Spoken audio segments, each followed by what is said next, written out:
¿Qué tal, familia antirrealista? Soy Master Axel y soy parte del laboratorio de acción escénica Vladimir Chekhov. Bienvenidas, bienvenidos y bienvenides al videoblog del PAAR, práctica artística antirrealista número 1, dominio público.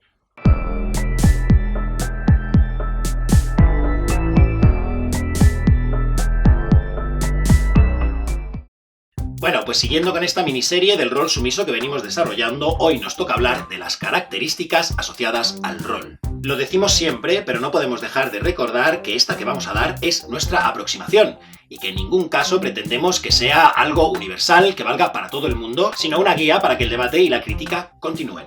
Pues si en el vídeo anterior incluimos fragmentos del vídeo equivalente del rol dominante, hoy vamos a utilizar otra herramienta argumentativa para seguir incidiendo en lo mismo, que la decisión importante es la de ponerte o no las gafas Foucaultianas, la de convertirte en un bastión antiabuso, y que después la elección de rol no es tan trascendental. Creemos que desde esta óptica tenemos muchas más posibilidades de practicar un BDSM sano y positivo. Lo que vamos a hacer es repasar las características que Raven Shadowborn le aplicaba al rol dominante y pensar todos juntos si la necesidad de esa aptitud se mantiene al pasar del rol dominante al sumiso. Después de hacer este repaso inverso por la lista de Raven, enumeraré las características que yo, desde mi óptica y mi experiencia personal, considero importantes. Empecemos. Decíamos, hace 3 vídeos, que lo primero que necesitas para poder jugar como dominante es haber superado los prejuicios, propios y ajenos, que se asocian a tu rol. Es decir, que la dominante debía rebosar aceptación. Así que, ¿qué? ¿Cómo lo veis? ¿Necesita un sumise haber hecho su trabajito para tener cuanta menos violencia interna contra sí mismo mejor? ¿O no? Yo diría que sí. También creemos que es deseable que el sumiso, al igual que el dominante, tenga una buena dosis de orgullo kink, que sea consciente de las implicaciones sociales y políticas que tiene su práctica. Y por supuesto, como en toda relación, no solo una BDSM, es preferible que el sumiso tenga una autoestima sana. También es cierto que el tema de la autoestima sana es mucho más importante en las dominantes, porque por su posición de poder es mucho más peligroso si, por problemas de autoestima, utiliza la parte sumisa para descargar su frustración. Hay que tener en cuenta que en todo esto hablamos de grados, ¿vale? Que nadie tenemos una autoestima sana al 100%. Pero hay que vigilarlo también desde la parte sumisa, porque una sumise frustrada y con autoestima no sana puede también echar a perder una buena relación BDSM, sobre todo si lo sumamos a unas capacidades comunicativas pobres. Una relación BDSM se basa en la confianza y para generarla hay que poner desde las dos partes. Así que sí, la sumisa, al igual que la dominante, debe ser humilde y fiable. La paciencia y el autocontrol, fundamentales para la parte dominante, son evidentemente igual de fundamentales para la parte sumisa. Si acaso, podríamos puntualizar diciendo que la parte dominante debe tener la paciencia y el autocontrol trabajados desde antes de comenzar, mientras que a la parte sumisa se le pueden enseñar estas habilidades durante el entrenamiento. En general, esto ocurre con todas las características que venimos enumerando y al final del vídeo justamente haremos una reflexión sobre esto, sobre por qué la parte dominante debe tener estas características bien trabajadas y desarrolladas desde el principio y la parte sumisa, aunque también no tanto. Las dos siguientes características que dimos sobre el rol dominante son las únicas que tienen una diferencia diametral, la naturalidad y el liderazgo. Es evidente que si la persona dominante necesita tener dotes de liderazgo, la persona sumisa necesita más bien desarrollar obediencia. De momento vamos a dejar aquí la cuestión de la obediencia. Cuando acabemos de repasar la lista de Raven y pasemos a mi valoración personal, puntualizaremos un poco. La otra es la naturalidad. Y aquí simplemente diremos que aunque una persona sumisa que sea natural en su rol puede ser muy sexy, también lo puede ser un sumise que no sabe cómo estar en una sesión porque eso justamente la hace más vulnerable. Y la vulnerabilidad bien gestionada puede ser muy excitante. Vamos, que la inexperiencia o incluso la torpeza pueden llegar a ser sexys en la parte sumisa, pero nunca en la dominante.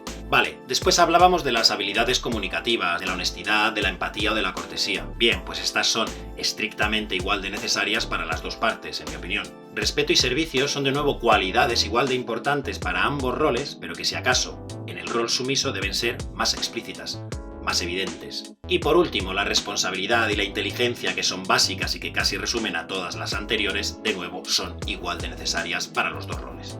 Vale, pues después de repasar la lista de Raven de forma inversa, vamos a pasar a desarrollar un esquema con las características que yo, a través de mi experiencia práctica y crítica, considero más importantes. Las he resumido en 6 y por supuesto muchas de ellas guardan una interrelación con las características que veníamos enumerando de la lista de Raven. 1. Consciencia.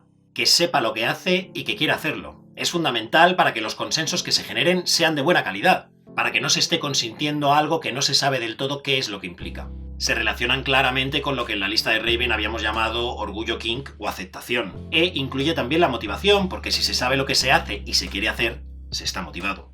Otra cosa que me gustaría incluir en el apartado de consciencia y que no suele aparecer es el cuerpo. Expandir esa exigencia de consciencia también a la parte corporal. Y entiendo claramente que esto es un punto muy personal y que tiene también que ver con mi formación en danza o en fisioterapia. Pero creo que la consciencia corporal, y me refiero a cosas tan básicas como saber relajar cierta musculatura, saber adaptar tu cuerpo a otro cuerpo para cualquier tipo de abrazo, o incluso no tener miedos asociados al propio cuerpo, puede facilitarnos mucho el trabajo.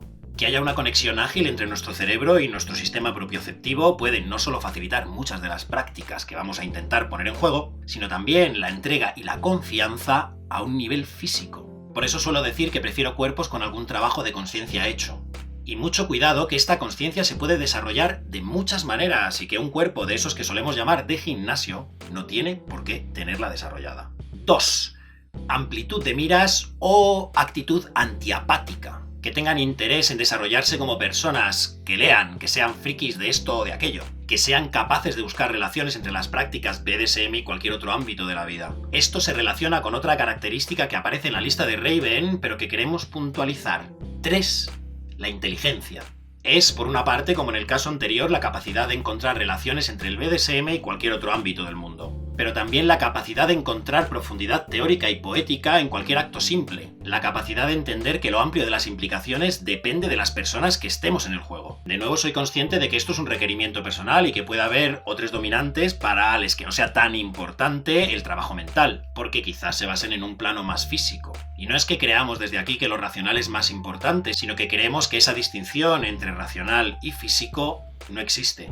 Que no puede existir una sensación física completamente desligada de lo intelectual. O, incluso que si existe esa división, no sirve para nada mantenerla. Por tanto, no creemos que exista relación ni BDSM ni de ningún tipo exclusivamente física o racional. Y por eso creo que esta agilidad neuronal que hemos dado en llamar provisionalmente inteligencia seguirá siendo importante en cualquier relación BDSM por muy física que se crea la práctica. 4. Por otro lado, y esto sirve para puntualizar la característica de obediencia que sacábamos de la lista de Raven, yo siento desde mi práctica que hace mucho más sentido pensar este requerimiento no como obediencia, sino como un equilibrio entre obediencia o entrega y exigencia. Me explico. Lo que me excita es una persona sumisa que pueda entregarse una vez que yo me lo haya ganado. Tan problemático en una persona sumisa es no poder entregarse, aunque tu dominante te haya ofrecido todo tipo de cuidados, como entregarte a cualquiera, sin criterio. De hecho, hay pocas cosas que me puedan desmotivar más que afirmaciones del tipo no tengo límites, que además implican una falta total de consciencia, o ver sumises que simplemente se entregan a dominantes malos. Y aquí sí podemos ser estrictos y debemos serlo. Aunque no podamos definir qué es la dominante o el sumiso ideal, sí que podemos definir qué es un dominante malo. El que no tiene desarrolladas en un grado bastante alto todas las características de la lista de Raven, pues el equivalente en el rol sumiso a este dominante impostor que no se trabaja lo suficientemente las cualidades que necesita, sería el sumiso que obedece a cualquiera. A mí me encanta currarme mucho mis protocolos y mis procesos, y me gusta que la parte sumisa lo valore. Que se entregue a cualquiera que no trabaja sus métodos demuestra que el sumise no sabe distinguir un trabajo bueno de uno malo, y un sumise siempre debe tener criterio. 5. Y esto enlaza con otra característica muy importante que está en la lista de Raven de muchas formas. Decíamos antes que es problemático cuando un sumise no puede entregarse aunque su dominante le esté ofreciendo todo tipo de cuidados, y que es aún más preocupante si el sumise no puede explicarse. Por eso es fundamental esta quinta característica, la comunicatividad, que incluye por supuesto respeto, cortesía, humildad, honestidad, empatía, porque sin ellas no hay proceso comunicativo de calidad. Y ya en sexto y último lugar, una cosa muy vaga, muy intuitiva, pero que vais a comprender perfectamente. Es fundamental que la parte sumisa muestre generosidad emocional, buenas intenciones, querer mejorar y mejorarse, o un cierto optimismo antropológico si queréis. Vale, pues si las pensáis detenidamente, veréis que estas 6 características son también perfectamente deseables desde el punto de vista del rol dominante. Así que vamos a la reflexión final. ¿Y entonces qué? ¿Es lo mismo? ¿Quitando las características de naturalidad y dominancia se necesita lo mismo para ser dominante que para ser sumise? Vamos a puntualizar. Como características a priori que deberíamos tener, sí, se parecen bastante. Ahora bien, para un dominante, ya que es la persona que va a organizar la sesión, estas características, todas, son condición de posibilidad. Sin ellas, no se puede. Y por eso os recomendaba ya en el vídeo de las características del rol dominante que si encontrabais un dominante con una carencia bien marcada en alguna o en varias de estas características, no sesionarais con ella. En el caso contrario no sería tan estricto. Me explico. Es deseable que la persona sumisa tenga todas esas características, pero si las tiene en un grado bajo, mejor que utilizar la lógica binaria de las tiene o no las tiene. Un dominante se puede tomar el hacerle avanzar justamente en esas características como parte de su proceso de adiestramiento. Puede ser muy placentero trabajar con un sumise que se traiga ya los deberes hechos, pero el proceso de enseñarle a hacer los deberes también va generando entrega y confianza, que es lo que queremos. En todo caso, si la persona dominante no está más avanzada en ese camino, no podrá enseñar nada. Por eso decimos que se puede y se debe ser más estricto en exigir el cumplimiento de estas características con los dominantes que con los sumisos. Así, esta lista de características que hemos dado hoy aquí puede servir al menos para 3 cosas. 1. Puede servir como ejercicio autocrítico y de autoevaluación para personas sumisas. 2. Puede servir como guía de búsqueda o selección de sumises apropiadas para dominantes, junto con el siguiente vídeo en el que hablaremos de tipologías de sumisos. Y 3. Tiene una tercera función que no tenía la lista de características del rol dominante gracias a esta asimetría que acabamos de describir. También podemos usar esta lista de características como la base para construir un método de evaluación, adiestramiento o entrenamiento de sumises. Nada más, esperamos veros en otro momento o en otro sentido del mismo momento aquí, en el videoblog del PAAR, Práctica Artística Antirrealista número 1, Dominio Público. Y no olvidéis que si os ha gustado el vídeo nos podéis dejar un like, podéis suscribiros, podéis compartir nuestros vídeos, podéis decirnos lo que queráis en comentarios. Nos vemos en el siguiente vídeo y no olvidéis que lo que hay no es nunca todo lo que es.